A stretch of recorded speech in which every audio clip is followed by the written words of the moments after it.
Salut à toutes et à tous, aujourd'hui on se retrouve pour la vraie première vidéo de cette chaîne Annie Calcio. Et aujourd'hui on va pas parler des matchs de la Coupe du Monde des clubs en général, on va parler d'un seul match et c'est à ça que va être la chaîne aussi, c'est ça qui va passer sur cette chaîne aussi et je vais parler uniquement de certains matchs de la Juventus. Alors du coup je ferai même un résumé de chaque match qu'ils joueront, que ce soit en Serie A, etc. Si tout se passe bien. Euh, Hein. Du coup, voilà, on a joué cette nuit notre tout premier match de Coupe du Monde des clubs contre Al Ain. Et le score, c'est sans bavure, sans appel. Voilà, 5-0. J'ai regardé le match, c'était à 3h du matin, ça a duré jusqu'à 5h du matin. Et ouais, après je me suis endormi direct. Ouais. Avec des buts de Colomwani, doublé de Colomwani, doublé de Conceição et Yildiz. Voilà, tout simplement. Et les 4 buts ont été faits durant la première mi-temps. Alors, je vais un petit peu compter ma cam parce qu'il faut qu'on voit mieux ma tête, hein, parce que c'est super important. Il a été fait au premier résultat les 4 buts, avec aussi quelques cartons jaunes. C'est vrai que ça a été un petit peu un festival de cartons jaunes. Hein. C'était très fautif du côté de certains joueurs dès la 5e minute. Hein, pour McKennie, un carton jaune. Et que dire? Que dire? Alors déjà, on peut noter une chose déjà, c'est que tous les joueurs ont été excellents. C'est la première fois que ça arrive depuis longtemps. Ça fait longtemps que ce n'est pas arrivé. Tous les joueurs étaient excellents. Alors, quand on regarde un peu ici les stats, voire plus, on peut voir qu'on a dominé complètement. Ça, y a rien à dire. Mais ce n'est pas pour autant que Al Ain était une équipe d'agriculteurs. Hein. Non, pas du tout, c'est ce que j'ai pu voir écrit sur Insta, tout ça, dans les commentaires de certains posts. Non, ce n'était pas non plus une équipe ouais, une équipe de merde. C'était une équipe qui savait jouer au foot, hein, vraiment. Moi j'ai vu une équipe qui savait jouer au foot, qui savait défendre, qui savait attaquer. Il y a beaucoup d'occasions dangereuses, ils ont été souvent hors jeu, heureusement pour nous. Ils avaient marqué un but, même il était hors jeu. À chaque fois, s'ils n'étaient pas hors jeu, franchement, ils auraient pu marquer un but ou deux. Concernant la Juve, bah écoutez, on a été super efficace vu qu'on a fait 7 tirs cadrés, 5 buts. Qu'est-ce que tu veux que je te dise d'autre, hein, avec en tout 16 tirs. Hein. Donc du coup, vraiment, on aurait pu mettre quelques petits buts en plus. On va parler après de certains joueurs, hein, les joueurs euh, au niveau de leurs statistiques personnelles. Alors comme je l'ai dit là tout à l'heure, euh, les... comment dire, tous les joueurs ont été bons. Tous les joueurs ont vraiment été bons. Et il faut savoir que... Que je suis gay. Non. Non, tout le monde était bon. Le trio d'attaque plutôt, a été excellent vu qu'ils ont tous les trois marqué, dont deux qui ont fait des doublés. Du coup, cette attaque-là, Yildiz, Colomwani, Conceição, j'aime énormément cette attaque. J'espère de tout cœur que Conceição va être racheté parce que si ce n'est pas le cas, je considérerais ça comme une faute professionnelle. Vraiment, je considérais vraiment ça comme une faute professionnelle. Et, euh, et ouais, il faut absolument l'acheter. 30 millions, franchement, parce qu'il y a pour passer ce soir, ça vaut bien plus que 30 millions d'euros. Parce que ça, c'est le prix fixé. 30 millions, c'est que dalle. Évidemment qu'il faut absolument le racheter et que c'est un joueur qui a vraiment le potentiel d'être incroyable. Il me fait beaucoup penser, il me rappelle un petit peu à l'époque Douglas Costa. D'ailleurs, en parlant de Costa, un autre joueur qui a été exceptionnel ce soir, c'est Alberto Costa. Je sais même pas quelle nationalité il est pour vous dire. Il est portugais. Voilà. Bon. Franchement, je pense qu'il pourrait jouer au Portugal. Alberto Costa, qu'est-ce qu'il est fort. Il est fort. Qui est ce type? Je le connaissais pas avant. Enfin, je le connaissais puisqu'il est arrivé à... Il est arrivé en mercato hivernal, je crois. Euh, ouais, il est trop fort. Il est vraiment trop fort. Et ouais, voilà. McKennie, c'était l'un des joueurs qui a été un peu en dessous des autres. Mais sinon, malgré tout ça, il a été bon quand même. Hein. C'est comme ça. Thuram, évidemment, il faut absolument qu'il soit appelé en équipe de France, celui-là. Je comprends pas pourquoi ils peuvent mettre au milieu des je sais pas, quand on voit des fois la gueule des joueurs sélectionnés par Deschamps, tu te dis pourquoi est-ce qu'il sélectionne son frère Marcus, qui est pour moi, je sais prends beaucoup de risques en disant ça, mais qui est pour moi ultra surcoté, et que Marcus Thuram est là où il est aujourd'hui uniquement parce que son nom de famille c'est Thuram, mais Kefren c'est pas la même chose. Kefren il est vraiment très très très très fort. Il est vraiment exceptionnel. Il me rappelle beaucoup Pogba, tout ça. Et Cambiasso, 6,7. Je n'ai pas spécialement effectivement noté de grandes choses par rapport à lui. On l'a pas énormément vu, mais voilà. Et sinon, les deux attaquants que j'ai pas forcément parlé, Kolo Muani, c'est un vrai finisseur. Hein, voilà, c'est un vrai finisseur. Au niveau de sa tête, il est juste excellent comme, euh, comme joueur qui fait des tirs de tête. Je sais pas comment formuler ça, mais il est exceptionnel. Son but qu'il a fait, le premier but qu'il a fait avec de la tête, vraiment, franchement, c'est ouf de marquer, de savoir marquer des têtes comme ça. Et surtout l'action du goal. Alors là, franchement, vous rechargerez par vous-même, Je vais pas montrer ici, j'ai pas envie de me faire encore une fois niquer par YouTube, mais comme c'était le cas avec la vidéo iceberg, mais vous regardez par vous-même les actions, putain, les actions de la Juve. Franchement, ouais. Yildiz, comme d'habitude, il était exceptionnel. Et la défense, Kalulu, Savona, ils ont été bons. Kelly aussi, hein, il était bon, malgré qu'il ait une note un peu inférieure. Et Di Gregorio, bah écoute, il a fait le taf. Hein. Il a fait le taf. De toute façon, il n'a pas eu grand-chose à faire. Et puis, voilà. Bon, du côté de Al Ain, au niveau des joueurs, bon, le seul joueur qui est vraiment connu, c'est Rui Patricio, qui était l'ancien gardien. Euh, et, et ouais, bon, bah, il a pas su faire grand chose, hein, c'est l'ancien gardien du Portugal, je voulais dire. Bon, il peut pas faire non plus grand chose. Hein. Maintenant, concernant les joueurs qui sont rentrés, là, c'est une autre histoire. Alors, là, les notes, la couleur résume parfaitement le truc. Euh, Douglas Luiz, effectivement, il a fait une très bonne entrée. Il a vraiment fait une très bonne entrée. L'année passée, il a vraiment que très peu joué. Et les seules fois où il jouait, il était vraiment décevant. C'était vraiment décevant. Putain, j'arrive pas à mettre la cam centrée bien comme il faut. Oh non! Pas grave. Ouais. Douglas Luiz, il a vraiment très peu joué. Les seules fois où il jouait, c'était pas exceptionnel. Mais là, il est entré en cours de jeu et c'était vraiment très bon. Franchement, j'ai vraiment été convaincu par les seules choses, par le peu de temps qu'il a joué. Enfin, il a joué une mi-temps entière quand même, mais il a été assez bon. En deuxième mi-temps, on a été un peu moins présent, faut dire quand même. En deuxième mi-temps, surtout avec les changements. Timothy Weah là aussi, hein, bon, on l'a pas énormément vu, mais apparemment il a fait un bon match d'après lui. Ouais, ok, pourquoi pas. Ouais.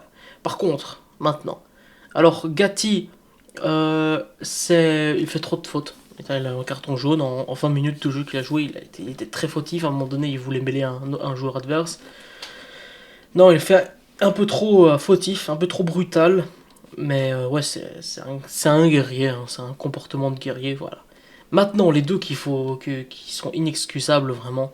Vlahovic, qu'est-ce qui s'est passé avec toi, Vlahovic? Dusan, qu'est-ce qui s'est passé avec toi? Qu'est-ce qui t'est arrivé? Qu'est-ce qui t'est arrivé? Il faut que je fasse un petit résumé sur Vlahovic. Il arrive en hiver, en janvier 2022. Il fait les 6 premiers mois du coup à la Juve. Il est exceptionnel. Quand il a le numéro 7, il est excellent. Comme le même qu'à la Fiorentina. On avait vraiment le joueur de la Fiorentina.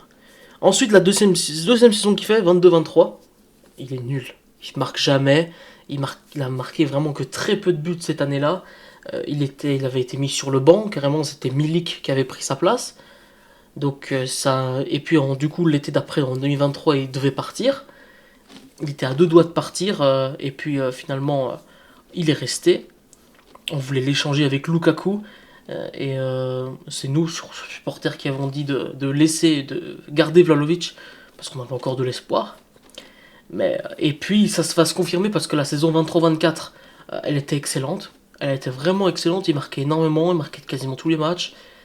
Et cette année, enfin l'année passée, 24-25, je ne sais pas qu'est-ce qui s'est passé. Je sais vraiment pas ce qui s'est passé. Il est devenu, à partir du moment où Kolo Muani est arrivé, Kolo Muani est devenu le titulaire indiscutable. Et là, tu vois que, ouais, il ratait des tapines, notamment contre le Cagliari, où on avait fait 1-1. Il avait marqué un penalty dans ce match-là, mais Non, ça, je pense que c'est l'un des ratés qui m'a le plus choqué dans ma vie. C'est vraiment choquant de rater des occasions comme ça. Et il en a fait plusieurs cette année. Ouais, donc déception. On veut tous qu'il parte. Hein, il devrait partir. Il y a l'AC Milan qui était sur lui, j'ai vu. Il y avait aussi des clubs turcs. Ouais, bref. En tout cas, merci pour ces quelques années, mais il va être temps pour toi de partir et de laisser place à Kolo Muani. Mais bon, il est juste prêté. Les rumeurs qu'il y a en ce moment, c'est Gyökeres.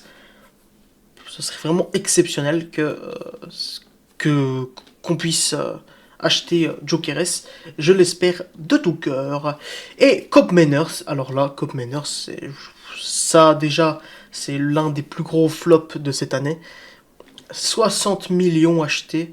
D'ailleurs, Douglas Luiz aussi, hein. 50 millions achetés, là, 60 millions. 60 millions, déjà c'est beaucoup, beaucoup trop, c'est l'Atalanta qui voulait beaucoup trop d'argent. Hein, je sais pas pourquoi ils voulaient tant d'argent. Et puis en retour, on a eu un joueur qui a été mis sur le banc, tout simplement, qui a été mis sur le banc parce que McKennie, Thuram, Locatelli étaient meilleurs. Tout simplement.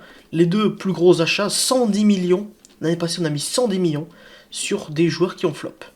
Et sur Koop Meiners qui était simplement pas présent. C'était un autre joueur, c'est pas le même, c'est peut-être son frère jumeau, je sais pas. Robocop. Ouais, Robocop. C'était son surnom. Bon, vu l'année qu'il a faite, c'est pas Robocop, mais c'est simplement Coop. Coop, c'est une chaîne de supermarchés en Italie, pour info. Peut-être en Suisse aussi, je sais pas. On s'en fout. Tout simplement, hein, les petits amis, c'est tout concernant ces changements. Et ouais, sinon, à part ça, ouais, ça a été vraiment... Maintenant, que espérer pour la suite? Que espérer pour la suite? Est-ce que la Juve est capable de battre Manchester City? Est-ce qu'ils sont capables d'aller en huitième, en quart, en demi, en finale, gagner cette compétition pour histoire de rêver grand? J'espère qu'ils font pas comme chaque année, c'est-à-dire que chaque année ils donnent de l'espoir. Ils donnent de l'espoir cette équipe parce que à chaque fois que la Serie A commence, à chaque fois, genre le premier match c'est genre incroyable comme cette année, comme l'année d'avant, on gagnait des 3-0, 3-0, 4-0. Et on se dit, putain, c'est notre année, enfin on va redevenir l'équipe. Et puis finalement, dès le deuxième ou troisième match, ça commence à redevenir le club mid qui était l'année d'avant. Et ouais, j'espère que ce match-là ne va pas être le seul match de Coupe du Monde où on va être bon. Et le prochain match, c'est contre Wydad, hein, équipe marocaine. Et puis Manchester City qui ont fait quelques achats, dont Cherki, etc. Alors on les a battus 2-0 l'année dernière en Champions League. Mais à cette époque-là, ils étaient dans une mauvaise forme, hein, City. Aujourd'hui, ils sont un petit peu à nouveau en bonne forme, hein, surtout avec les achats et tout ça.